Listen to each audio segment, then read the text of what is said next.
Hey everyone, it's Mrs. Anhire. I wanted to give you a little lesson on Coulomb's law before you started your physics classroom assignment, 8-3. So we already learned that there are attractive and repulsive forces between charges.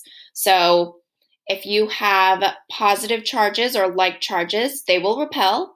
If you have opposite charges, they will attract. And this force is called electrostatic forces. Now, there's an equation to calculate electrostatic force, and this equation is called Coulomb's law. In words, it is stated as the magnitude of the force between two charges separated by a distance is proportional to the product of the charges and inversely proportional to the square of the distance. So here is your equation. It actually looks very, very similar to equation that we've seen before in universal gravitational forces.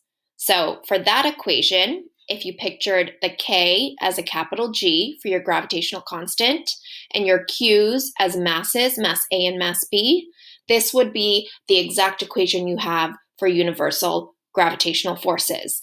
This time, it's the same equation, except for it is an electrostatic force. The distance between them is meters, and this distance is squared. The Q represents the amount of charge, which is measured in coulombs. So that's your new unit, capital C. And K is another constant. It's called Coulomb's constant. It's 9 times 10 to the ninth power. You do not need to memorize this constant. We're not going to be actually calculating specific values. We'll be more looking at ratios. As charges change, how does the force change? As the distance changes, how does the force change? So here is your equation again by itself. This is something you're going to want to reference in your physics helper often. So the charge, which is your Q value in the equation, measured in coulombs, can be measured in two ways. It can be measured in the number of electrons. One electron has 1.6 times 10 to the negative 19 coulombs. That's a very, very tiny amount of coulombs. Or if you have 1 coulomb, that is represented by 6.24 times 10 to the 18 electrons. So there are tons of electrons in 1 coulomb. So we are going to measure everything in coulombs for this unit. Okay, so this is a typical problem you're going to see in your physics classroom assignment, 8-3.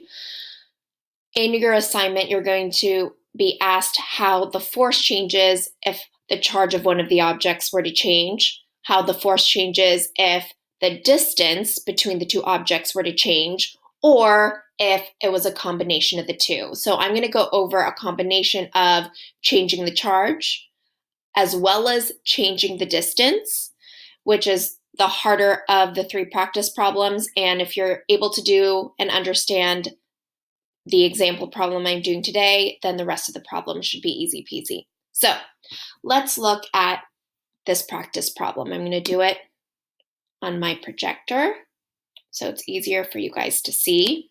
And first, I'm going to write out the original equation.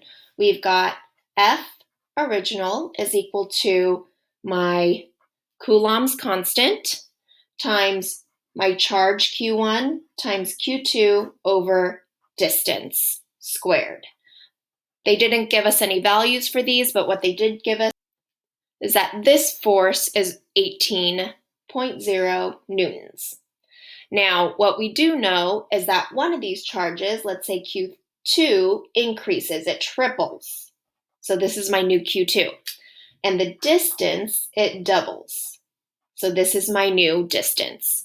If I were to plug that in to my new equation, I would get K Q1 times 3Q2 divided by quantity of 2 times the distance squared. Now all we have to do is simplify this. That means I want to bring all my numbers out to the front. My simplified equation is equal to 3K Q1 Q2. I know that my power has to be distributed in my parentheses, so I end up with 4d squared.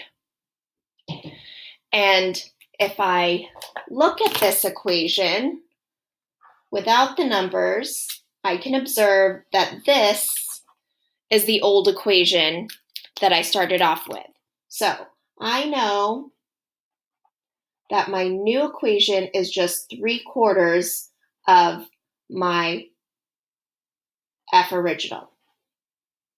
And luckily, I do have a value for the f original. It is 18. So all I have to do is calculate 3/4 of 18. That gives me 13.5 newtons, and that would be my new force. So hope that's enough to get you guys started on this assignment. Please make sure to check into tutorial if you're having trouble, and good luck.